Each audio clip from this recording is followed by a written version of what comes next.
For a long time, I've been wanting to do a game challenge where I have a limited amount of time to make a game and make the game within that said time. So I did, kind of. The rules would be that everything would have to be completely created by me, the art, the programming, everything. First, I decided how long I should have to make the game. I decided 1 hour should be enough. I was dead wrong, but we'll get into that later. Anyways, as I started setting up my project, a game idea had already popped up in my head. My idea was to make a simple 2D shooter where the bad guys would come through a portal and you have to shoot them before they shoot or touch you. If they shoot or touch you, you die. Simple.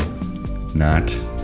I had not programmed in a while before starting the challenge, since I had spent more time focusing on school so I can graduate early, so my programming knowledge had gone down a bit. Nonetheless, I started the 1 hour timer and began working on my game. I started with the art. I first made a dirt block sprite along with a grass block sprite I could use for my base tiles. Then I created a tile map and made a simple rectangular 5x18 for my ground. After that, I went on to create the main player sprite. I knew I didn't have a lot of time, so I ended up creating a very simple stick-like figure. I made him green to make it obvious that he was the main character.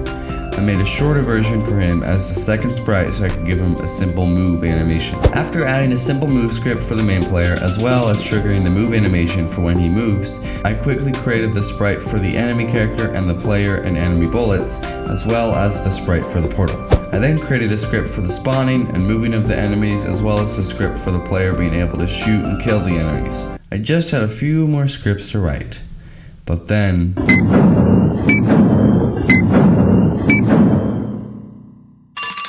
the timer ended. No! Unfortunately, I did not have enough time to put in all the features I wanted in the game.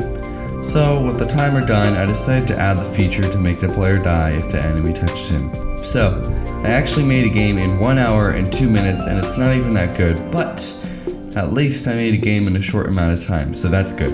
Anyways, I hope you guys enjoyed this video. Leave a comment, like, subscribe, and if you guys have any video tutorial suggestions you would like me to teach, please let me know. And with that, this is Coding with EJ in your PJs, and I'll see you in the next video.